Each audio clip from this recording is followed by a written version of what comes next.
अनुबंधित कर्मचारियों के लिए अतिथि अध्यापकों की तरह अलग काडर बनाने की तैयारी में सरकार। हाई कोर्ट ने कहा, अलग काडर नहीं, सेवा नियमित करें, 15 दिन का दिया समय।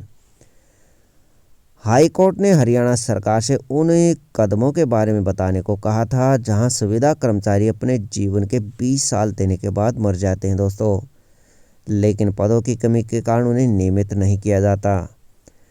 हरियाणा के महाधिवक्ता की ओर से इस मुद्दे पर स्थिति स्पष्ट करने के लिए व्यक्तिगत रूप से पीठ के समक्ष उपस्थित होने के लिए कहा गया था। वीरवार को एजी ने पीठ को बताया कि सरकार संविदा कर्मचारियों को एक अलग कैडर बनाने पर विचार कर रही है।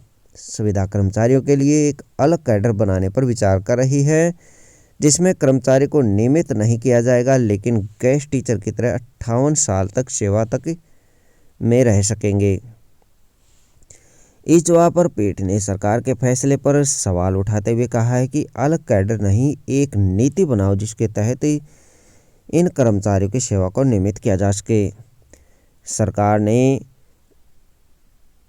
बताया है कि इनका अलग कैडर बनाया जाएगा। कोर्ट ने सरकार को इसके लिए 15 दिन का समय देते हुए मामले की सुनवाई स्थगित कर दी। हाई कोर्ट के कार्यवाहक चीफ जस्टिस रितु बहारी और जस्टिस अमन चौधरी की खंडपीठ ने 2007 से राज्य में कढ़ाई और सुई कार्य प्रशिक्षक के रूप में सेवारत कुछ महिला सुविधा कर्मचारियों के नियमितीकरण से संबंधित मामले की सुनवाई करते हुए ये आदेश पारित किए हैं।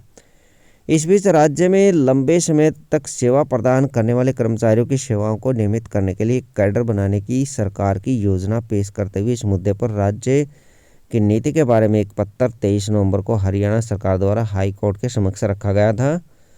राज्य की नीति के अनुसार जहां भी प्रशासनिक विभाग, बोर्ड, निगम, स्वायत्त इकाइयां नियमितीकरण नीतियों के तहत व्यक्ति को नियमित कर रही हैं, प्रशासनिक विभाग वित्त विभाग की मंजूरी के साथ ऐसे कर्मचारियों को समायोजित करने के लिए कुछ प्रसर्जित कर सकता है। नीति में आगे कहा गया है कि वित्त विभाग को सलाह दी गई है कि जब भी कोई विभाग, बोर्ड, निगम या फिर कोई इकाई नियमितीकरण नीतियों के तहत नियमित होने के लिए प्रस्ताव किसी भी कर्मचारी के लिए पद बनाने के लिए मामला प्रस्तुत करता है तो कैडर के पदों के निर्माण के लिए सहमति दे।